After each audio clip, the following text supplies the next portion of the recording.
Olá, o nosso bate-papo de hoje vai até Florianópolis e nós vamos falar sobre o tema autocuidado e bem-estar sexual com Meire. Tudo bom? Como é que vai? Tudo bem? Então, quem sabe tu me fala um pouco a respeito deste tema. O que te levou a buscar esse tema? Vamos lá. É um processo bem complexo, né? Tudo começa lá na infância. Eu acredito que a maioria das vezes tudo começa lá na infância. E aí, quando eu fui pegando uma certa maturidade, eu fui vendo que eu não queria repetir certas coisas que aconteciam com as mulheres da minha família. Coisas simples, tá? Tipo assim, violência doméstica, por exemplo. Eu nunca presenciei nada dentro da minha casa. Meus pais, assim, por mais que eles não moram mais juntos, mas sempre foi muito bem resolvidos. Mas eu via muitas primas sendo traídas, o casamento frio de outras pessoas, esse distanciamento, e aí eu meio que criei um certo bloqueio em relação a até mesmo a vida sexual, a conhecer outras pessoas. Então, eu comecei a minha vida sexual muito tarde, né, entre aspas, perto das minhas amigas. E aí teve uma época da minha vida, da minha adolescência, que os meus pais colocaram até em dúvida se eu era heterossexual ou homossexual. Que interessante. Aí eu Uhum. tenho dois pontos legais a respeito disso. Primeiro, para mim, eu era heterossexual e assim sou, mas me surgiu a dúvida, porque os meus pais estavam duvidando disso. E um outro ponto foi o quanto eles me acolheram, sabe? Teve um acolhimento disso. Então, eu lembro nitidamente a minha mãe sentar comigo na cabeceira da cama e falar: minha filha, olha, independentemente se você gosta de menino ou se você gosta de menina, tanto eu quanto seu pai, a gente vai te amar sempre. Então, isso foi muito bacana. Naquele momento, eu falo para você que eu não tive tanta noção daquilo que eles estavam me oferecendo naquele momento, sabe? Aquele acolhimento. Depois a gente vai pegando uma maturidade, a gente vai chegando na vida adulta, a gente vai vendo quanto que isso foi importante para mim, né? Para o meu autoconhecimento. Então, e aí eu comecei a pesquisar, né? Tipo, sobre essa questão de autoconhecimento, vida sexual, até mesmo essa linha tênue, né? De a gente não ter liberdade, a gente ter muita liberdade. Então, eu sempre fui curiosa. Quando eu cheguei na minha faculdade, eu comecei a trabalhar com produtos sex shop para poder pagar a faculdade. Então, eu comecei com sex shop, já conhecia muita coisa, mesmo que não tinha vida sexual, mas por estudar, por ler, por procurar. Então, eu sabia mais coisas do que minhas amigas que já tinham vida sexual ativa. Isso que era muito engraçado. Por mais que eu não tinha, mas eu tinha mais informações até do que elas. E assim foi por um bom período. Parei com a venda de sex shop, vim embora para Florianópolis e aqui eu comecei a minha terapia. Fui buscar, assim, curar vários traumas que eu tinha de infância, coisas que. A aceitação. Então, eu era uma pessoa que muito quieta, muito tímida, é, muito pouca conversa com outras pessoas. E aí eu lembro uma vez que uma pessoa me perguntou, falou, olha, se essa timidez não te machuca, se ela não te atrapalha, tá tudo bem. Mas se algo é isso que você não quer ser assim, é bom você buscar ajuda. E aí eu fui buscar ajuda por conta de, né, de toda essa timidez e outras coisas que vinham acontecendo também. Aí a gente começa a conhecer pessoas, começa a buscar as benditas das terapias. Então, eu fiz constelação, eu faço tratamento com a minha psicóloga, já, sei lá, acho que 5 anos, sem parar. Pandemia também, então isso só aumentou. Fui fazer parte de grupos, e aí morando em Florianópolis, isso só aumentou, né? Essa vontade, esse desejo. Quando eu entrei no meu segundo, tiro um tempinho aí, eu tive um relacionamento, né, e tal, lá em São Paulo, vim para cá, aí eu conheci uma outra pessoa. Então, assim, estou no meu segundo namorado, não tive mais nenhum outro namorado, né? Esse é meu segundo. E aí foi uma relação totalmente diferente, aonde eu me sinto, não me sentia, eu me sinto protegida, amada, acolhida, respeitada, desejada. E eu falei, peraí, tem algo aí dentro. Aí vai a gente buscar mais ainda sobre isso e voltei a trabalhar com sex shop junto com ele. Só que diferente lá de São Paulo, as mulheres daqui de Florianópolis, eu acho que também até por conta da idade, lá eu era menina, aqui não, né? Aqui eu já sou uma mulher, já tenho já meus 36 anos. Então a gente meio que acaba puxando o público mais ou menos da faixa de idade que a gente está. E essas mulheres começaram a buscar um vibrador, por exemplo, um gel lubrificante, em busca de libido, em busca de salvar casamento. E eu falei, mas espera aí, não é isso. Não vai ser esse gel lubrificante, não vai ser esse vibrador que vai salvar o seu casamento. A gente começou a entrar num processo muito mais complexo. Então, eu tenho uma frase que eu falo sempre, o buraco é muito mais embaixo, quando a gente fala sobre vida sexual. Quando eu vi, Rosane, eu não estava mais vendendo vibrador. Eu estava dando terapia para essa mulherada sem saber de nada. Eu falei, mas espera aí, eu não sou terapeuta, né? E a minha formação é administração. Tem alguma coisa errada e vamos ver o que está acontecendo. Então, eu comecei a buscar profissionais para poder responder pela minha marca. Então, quando elas vinham, eu sempre faço um diagnóstico. Dentro desse diagnóstico, se é eu, ok. Se é, né, aquilo que a gente trabalha, aquilo que a gente acredita, ok. Mas se eu vejo que é algo que precisa de uma nutricionista, de uma fisioterapeuta pélvica, de uma ginecologista e até mesmo a psicóloga e sexóloga que responde pela marca, a gente tem caminhos para poder orientar essas mulheres. Então, tentei resumir o máximo que eu pude. Essa é a minha trajetória nessa questão de autoconhecimento. Eu comecei a buscar cada vez mais o meu autoconhecimento, a curar minhas feridas, e aí hoje eu estou ajudando outras mulheres a curar as feridas dela também. Que bacana. E como é que é esse processo? É através de encontros, grupos de mulheres? Como é que funciona isso? Olha, tudo que posso imaginar. Porque, assim, eu trabalho em empresas, né? Eu ainda, por mais que eu tenha esse trabalho dentro da Soberana, eu também trabalho em empresas. E aí eu trabalho dentro de uma academia de bairro, mas é uma academia, assim, com fluxo muito grande de pessoas. E é uma academia que tem várias atividades. E aí é aquela coisa de boca a boca. Então, ali é onde muita coisa acontece. Elas vêm me perguntar as coisas, da gente fazer reuniões dentro dessa academia, da gente fazer encontros, mas também muito pelo WhatsApp. Instagram, eu estou começando a voltar, e eu preciso melhorar isso. Porque antes eu tinha muito receio de foto, câmera, isso para mim sempre foi um trauma. Eu estar aqui conversando contigo, isso assim, ó, já venci na vida, tá? Real. Então, eu sempre tive muito trava com falar em público, não.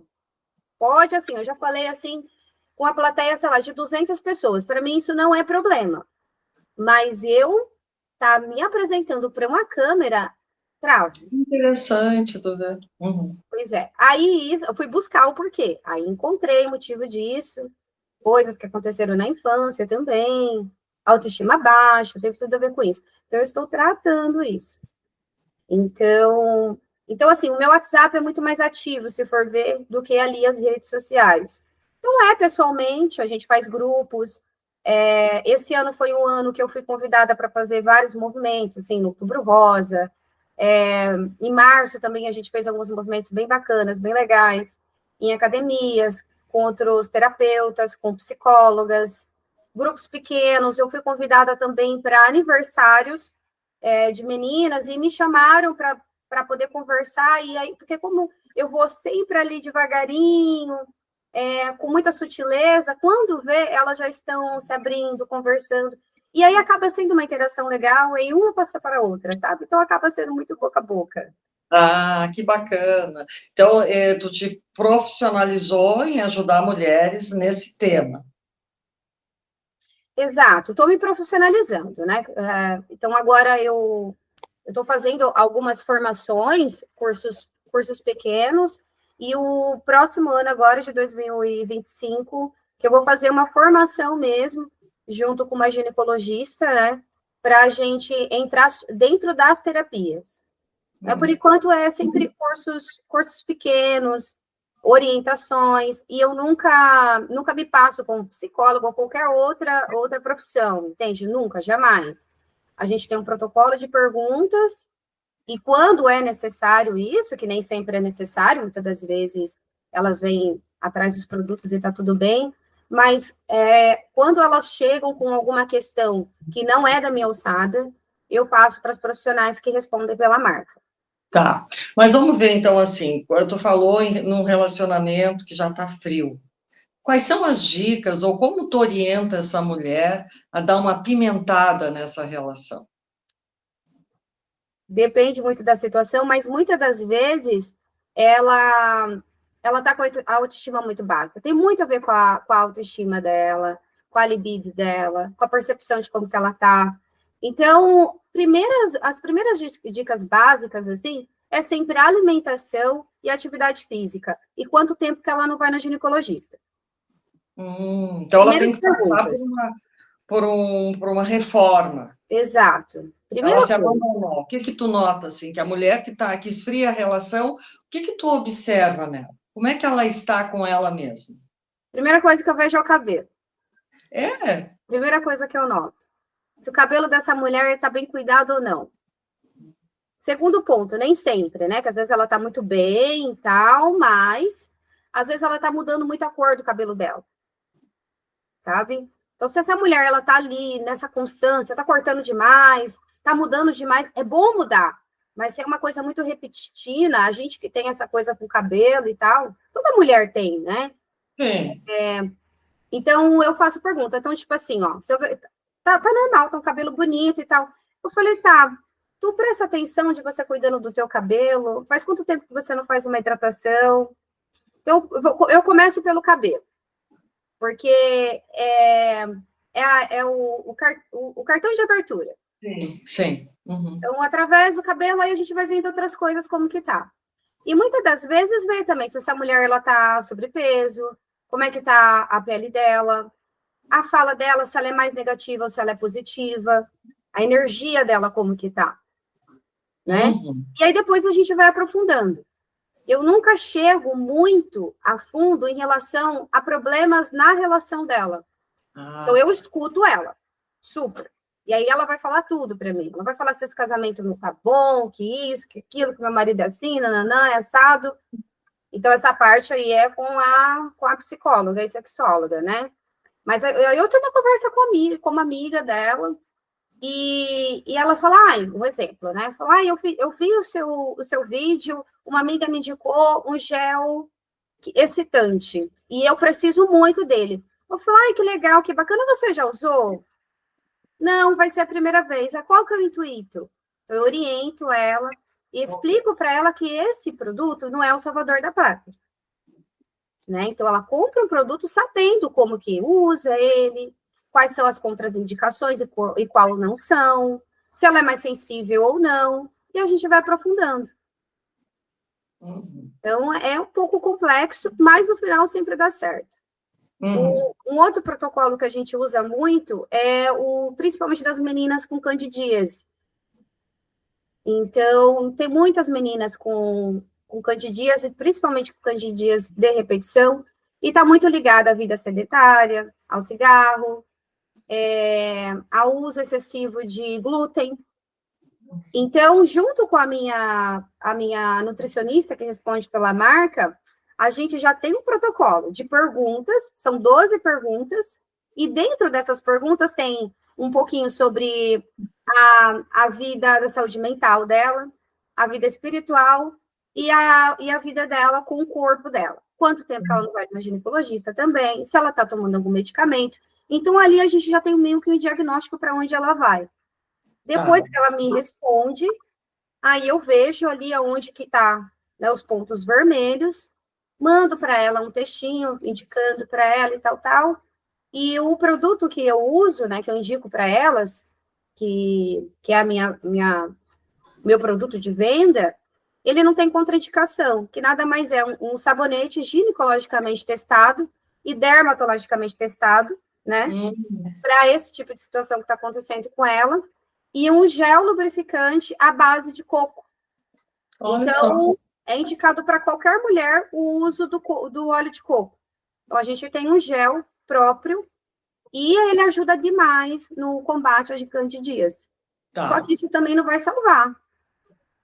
Então, se ela está comendo muito açúcar, se ela está muito estressada, se ela está com a vida sedentária, se ela tem problema com a glicose, né? Se ela tem diabetes e tal, isso não vai resolver. Então, nesse diagnóstico, a gente passa informações para ela e ela começa a ter a consciência de como que ela vai melhorar isso. E Tá. sempre tem os resultados. Então, é um processo multidisciplinar e ela tem que entrar com a psicóloga, com a nutricionista, é bem abrangente. Então, tu pega ela no início e tem o resultado final. Quanto tempo existe essa transformação? Elas resistem, elas vão até o fim, porque é muito difícil. Tu querer mudar hábitos, não é tão fácil a mudança de hábitos. E De ali tu está jeito nenhum. falando sobre várias questões, é algo bem complexo, né? E É geralmente muito as pessoas complexo. querem coisas mágicas. Não, é muito complexo. Não são todas, são poucas. E a gente só vai falando. E aí, como elas acabam acompanhando, de alguma forma aquilo acaba batendo diferente, porque pensa, ela vem atrás de um produto, de um sabonete, e de repente, por aquele produto, daquele sabonete, vai para ela um diagnóstico, meio que, tipo assim, um raio-x falando sobre ela. Então, essa mensagem que vai, o que eu vejo, Rosane? Que elas se sentem muito acolhidas. E nunca é um diagnóstico padrão, tipo assim, do mesmo jeito que eu mando para você, eu vou mandar para a Luana, por exemplo, eu vou mandar para uma outra cliente. Não, ele normalmente vai de acordo com aquilo que ela me respondeu. Né? Então, a gente já tem um trabalho já a respeito disso. E eu não cobro mais por isso, tá entendendo? Então, como a gente já tem um protocolo, então vai. Aí, eu nunca faço a invasão daquilo que ela não quer, ou então daquilo que ela não se abriu para mim.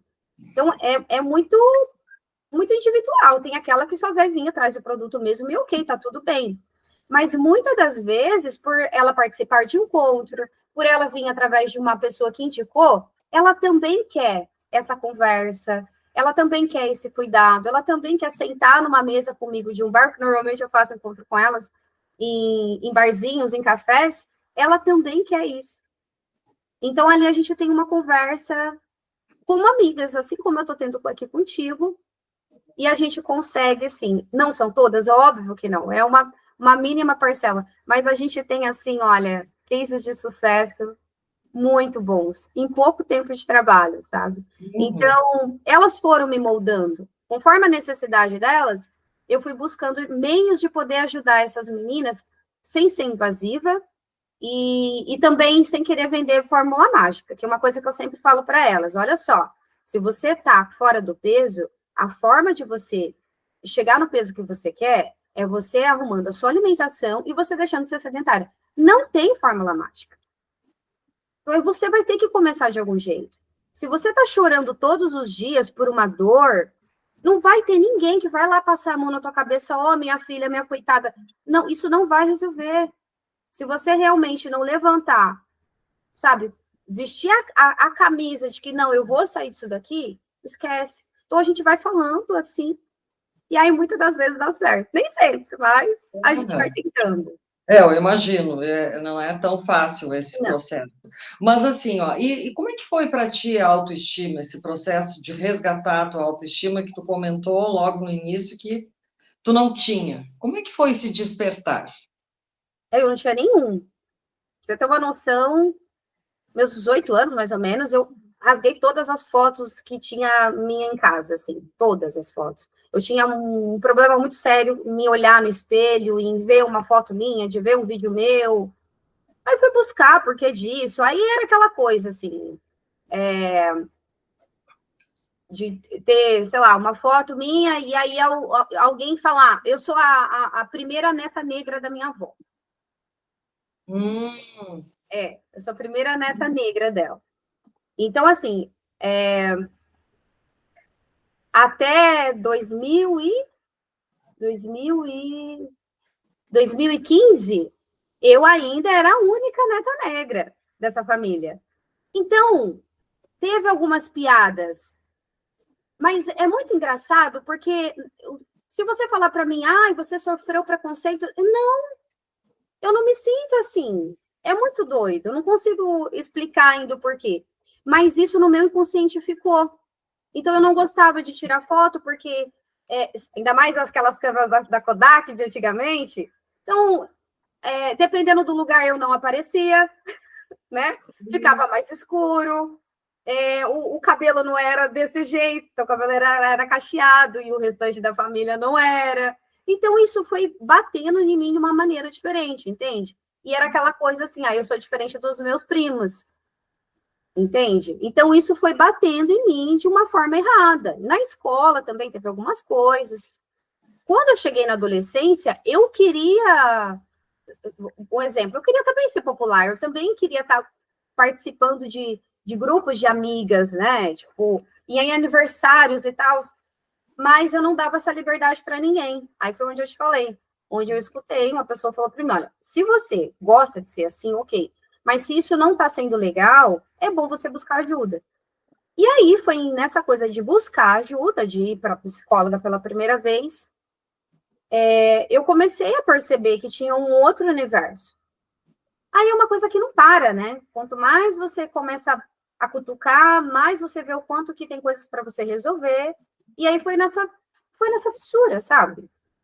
Mesmo, nessa procura. Aí eu tive alguns problemas com a minha mãe, com meu pai eu nunca tive problema. A relação minha com meu pai é muito boa. Com a minha mãe já não é tão assim. Não é que a minha mãe não foi presente, mas a gente teve algumas questões bem profundas, assim, para resolver. E tudo isso me fez cada vez mais ficar dentro de uma caixinha, sabe? Para não sair. E a minha profissão, né? Tipo assim, quando eu trabalhei na gestão de compras, eu precisava sempre estar em São Paulo, em feiras, conversar com pessoas, estar em mesas assim com pessoas muito importantes. Então, tudo isso eu tive que começar. Falei, não é bem por aí. Então, vamos, né? Vamos nessa procura. Agora, essa aceitação com câmera, com fotografia, é muito recente. Mudou. Não, tá mudando. Eu ainda tenho travas. Mas, olha, é um ano, vamos dizer aí, né? Que Tu tá resgatando a tua autoestima? tô. Em relação. Então, é bem recente. É Bem muito recente. Tipo assim, de estar mais assim. Eu lembro que teve uma sessão de terapia, foi em junho, olha só, muito pouco tempo. E aí eu peguei algumas fotos minhas que eu não tinha muito, mas aí eu fui, a terapeuta pediu para mim resgatar isso com amigos, com parentes. Falou, se alguém tem, resgata. Eu juntei essas fotos e aí me deu aquela coisa, eu falei, gente, como que eu não achava essa mulher bonita? Como que eu não achava essa adolescente bonita? Como? que A cor interessante. sabe, a cor da pele, o cabelo, o sorriso, né, os traços, enfim, como que eu não achava? Não achava. Então, hoje eu olho para mim com muito mais amor, né? E me diz uma coisa, Mary, por que tu acha que a mulher se abandona? Ela se esquece de si mesma, fica distante, reconhecível. O que acontece na tua visão? Se ela está na adolescência dela, é por conta de comparações. E aí hoje está muito mais latente, não precisa nem ser adolescente, né? Mas é comparações. Ela começa a se comparar com a menina mais, na visão dela, mais bonita da escola e ela quer ser daquele jeito. Então, tudo nela começa a ficar esquisito. Quando essa mulher, ela entra num relacionamento e aí neste relacionamento ela tem uma família, ela coloca todo mundo em primeiro lugar e ela esquece totalmente dela. Então, por mais que ela tá naquela busca, naquela procura, mas é muito no automático. E muito pelo que a sociedade está querendo, entende? Então, ela vai no cabeleireiro porque agora tá na moda ser liso. Ela vai comprar uma roupa porque tá passando, sei lá, na novela, no seriado. Ela viu uma amiga colocando. E não porque ela gosta, muitas das vezes. Ela até achou bonito. Mas por quê? Porque tá todo mundo usando. Não é algo que ela começa a procurar. Então, ela fica tão automático, e ela vai se esquecendo de quem que é ela de verdade. E aí ela começa a olhar o pelo branco do cabelo do marido. Não, meu amor, você não pode sair desse jeito. Vamos cá, vamos pintar. E ali do outro lado ela tá cheia do cabelo branco. Ela fica percebendo a falta do botão da camiseta do filho dela. E sem perceber que ela tá sobrepeso, tá entendendo? Então ela... E o trabalho também, né? Então hoje em dia a gente é multitarefas. E a gente tem essa coisa de querer ser Mulher Maravilha, a gente não dá conta de tudo. E a gente vai se afogando, a gente vai matando nós. Sabe, por sempre pensar na sociedade, na família, no trabalho, mas quem é nós mesmo de verdade? A gente vai se esquecendo. Daqui a pouco a gente está sem luz, a gente está apagada. É bem isso, né? E quando tu fala na energia da pessoa, como é que é a energia? Como é que é medido isso? De que maneira tu consegue perceber? Olha, se é uma pessoa muito negativa, que tipo, ai, nada tá bom, tudo ela tá reclamando, isso, aquilo, insatisfeita com tudo, ela tá reclamando de dores, ela tá com dor de cabeça, ela tá com ânsia. Então, para mim, eu não sei, para mim é muito nítido quando a mulher ela tá com problemas. É claro, tem exceções. Tem aquelas né, que realmente ela consegue ser heroína, né? Ela consegue ser Mulher Maravilha, que por fora ela tá maravilhosa, mas por dentro ela tá um tom bolorento. Existe, mas muitas das vezes o olhar não tem como mudar, Rosane. Sabe? Esse brilho no olhar. Quando eu te falei em relação das minhas fotos, eu comecei a olhar muito isso, sabe? Tipo assim, muitas das vezes eu estava mega arrumada, maquiada, mas uma tristeza gigante no olhar. Eu falo, meu, que a vontade que eu tenho hoje é de catar aquela menina ali da foto, de catar no colo, sabe? Eu falo, meu Deus, querida. E hoje não. Hoje eu tô com alface no dente, eu tô, sabe, acabando de acordar, cheia de olheira, sem maquiagem nenhuma, mas tem um brilho diferente. E como é importante isso, né? Porque isso vem lá de dentro da alma, é uma coisa interna, não é uma coisa que vem de fora. É o bem-estar contigo mesma, né? Em todos os sentidos. Mas assim, Mary, adorei falar contigo, foi um bate-papo super riquíssimo, interessante, vai ajudar as mulheres a refletirem sobre a sua vida e, quem sabe, buscar um novo significado para tudo isso. E para encerrar, qual é a mensagem que tu quer dizer ou deixar para essa mulher que está nos escutando e está totalmente perdida de si mesma? Por onde começar? Olha, tem uma frase que eu gosto de usar. Parece que ela é ridícula, mas ela não é. Primeiro eu, segundo eu, terceiro eu. Agora você está pronta para você cuidar dos seus amores. Olha que interessante. Isso não é ser egoísta. Pensar em si não é ser egoísta, que as mulheres confundem muito. Ai, eu não vou fazer isso. Imagina. Exatamente. Então, se for uma frase pequena, é isso. Começa a colocar em primeiro lugar, que você vai ver como que as coisas vão se organizando. Começa a se escutar. A gente não se escuta, a gente não gosta nem de ficar sozinha com a gente. Verdade. Muito obrigada, Mary, por essa oportunidade. Eu que agradeço, Rosane, pelo convite.